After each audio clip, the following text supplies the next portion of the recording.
안녕하세요. 이번 시간에는 서양의학의 과오에 대해서 말씀드리겠습니다.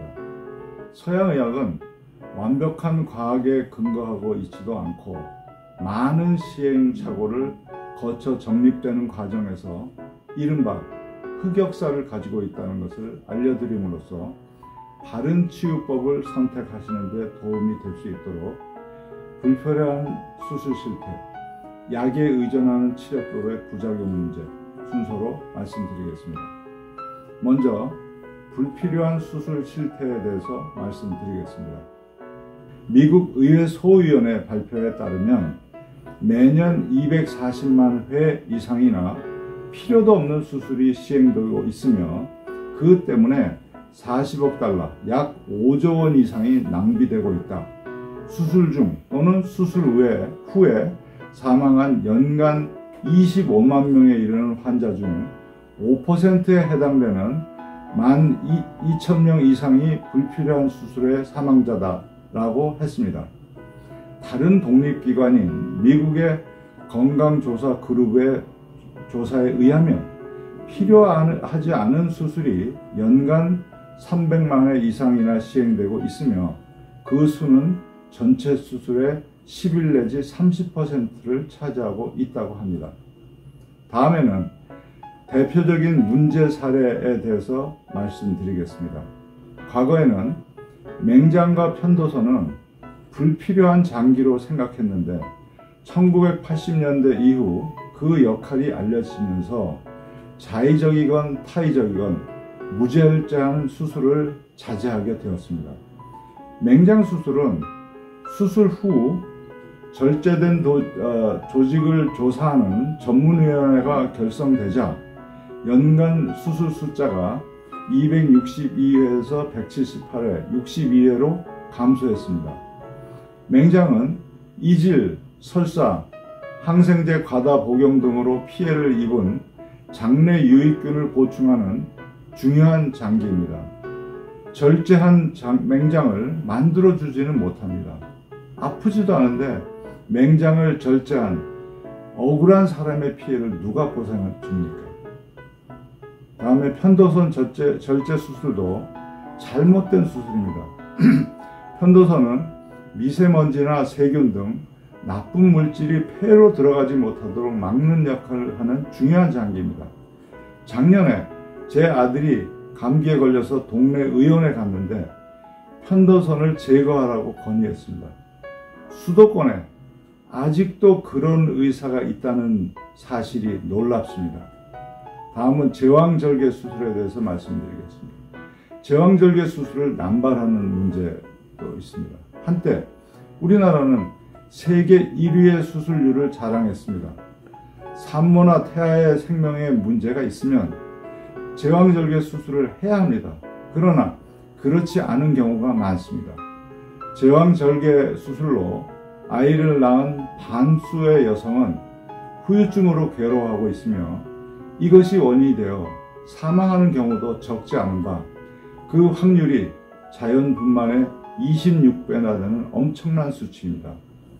제왕절개로 태어난 신생아에게는 초자막증이라고 하는 호흡 긴박을 동반한 중증의 폐장애가 일어날 위험이 있는 바 이는 자연분만의 경우에는 태아가 산도를 지난 동안 자궁의 수축작용에 의해 흉부와 폐를 조여주게 되고 그리하여 폐에 고여있던 체액과 분비물이 기관지를 통해 입으로 나오게 되는데 제왕절개 수술로 태어난 아기의 경우에는 이런 일련의 과정을 생략해버린 결과로 나타날 수 있는 질병입니다. 현재까지 적절한 치료법이 없는 불치병입니다. 또한 중요한 것은 출산 시 산모로부터 유익균을 받을 기회가 박탈됨으로 인한 결과 제왕절개 수술을 하고 태어난 신생아는 알레르기, 아토피성 피부염 유병률이 자연분만 아이의 2배 이상인 것으로 연구되었습니다. 다음에는 허리 통증 시술의 남발 문제에 대해서 말씀드리겠습니다. 서울 아산병원의 이춘성 교수 주장에 의하면 디스크 수술을 한 환자 중에 진짜 수술이 필요했던 환자는 10% 이내이며 통증이 남아도 책임지지 않으며 더 무서운 수술이 기다린다고 경고하고 있습니다. 그리고 의료보험 적용 대상이 되면 그 시술법은 슬그머니 시장에서 사라진다고 합니다. 어렸을 때 많이 듣던 눈 없으면 코 베어가는 세상입니다. 다음에 전두엽 절제술 문제에 대해서 말씀드리겠습니다.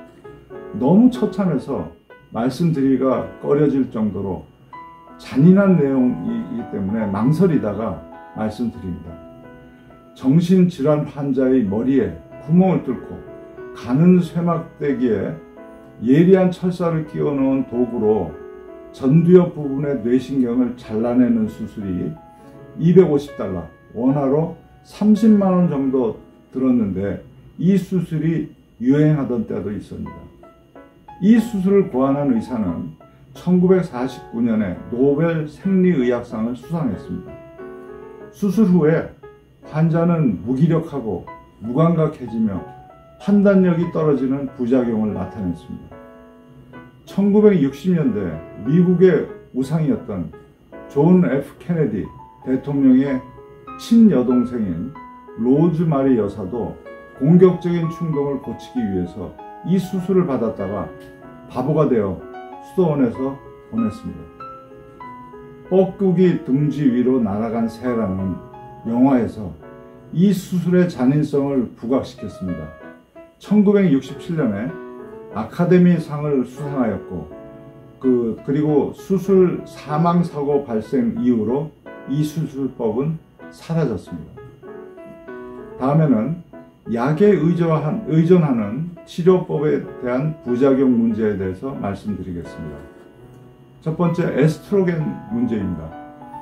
폐경기 여성의 화끈거림이나 성욕 감퇴를 막아주고 미용에 효과가 있으며 우울한 상태에서 벗어나게 해준다고 하여서 미국의 500만 명 이상이 에스트로겐을 복용하는데 이것이 담낭염과 자궁암의 발병률을 5 내지 12배까지 높게 할 위험성이 지적되었으나 지금도 각국에서 많은 의사들이 권유하고 있습니다.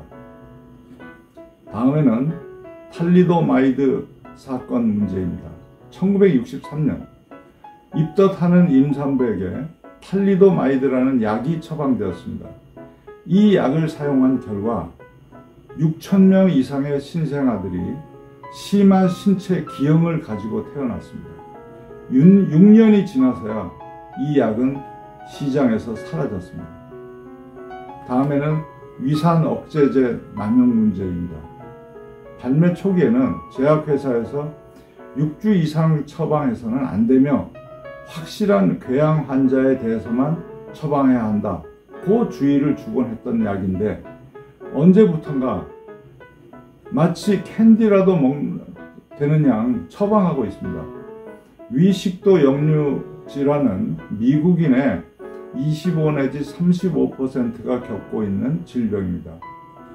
위산 억제제는 미국의 2,500억 달러 제약 시장에서 콜레스테롤과 심장병 약인 리피토와 플라빅스 다음으로 많이 팔리는 약제입니다.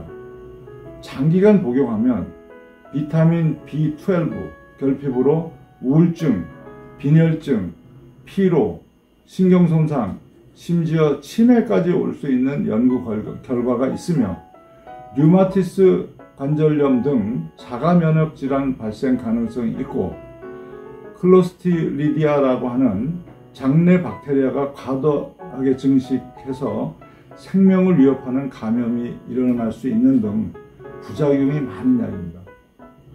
다음에는 소아마비 예방주사 문제입니다.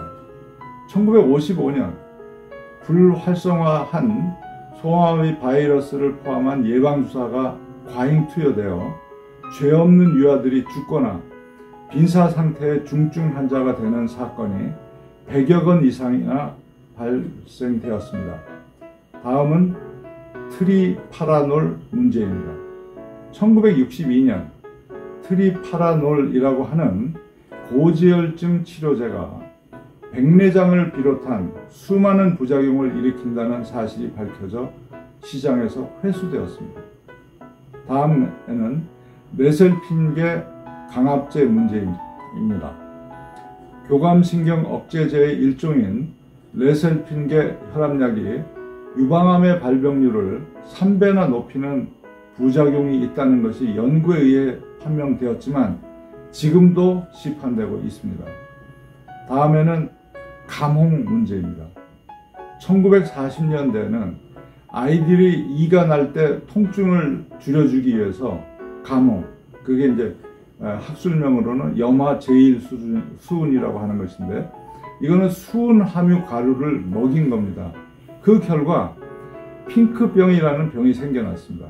이 병은 자폐 비슷한 인지적, 정신적 장애 증상을 나타냅니다. 저희가 어렸을 적에 일명 빨간약이라고 불렸던 머크로크롬은 수은 함유물의 위험성 때문에 1998년 미국 식품의약국, 잘 알고 있는 FDA로부터 조용히 사용금지 당했습니다. 캐나다와 대부분 유럽 국가를 제외하고 치과에서 수은 충전제나 은 아말감이 여전히 사용되고 있는데, 부검을 해보면 입속에 충전제 숫자가 많은 사람일수록 신체 조직, 특히 뇌에 수은 수치가 높게 나타나는 등 논란이 있음에도 불구하고 미국 치과협회는 이것들의 안전성을 주장하며 사용을 권장하고 있는 실정입니다. 참고하실 책으로 나는 현대의학을 믿지 않는다 입니다.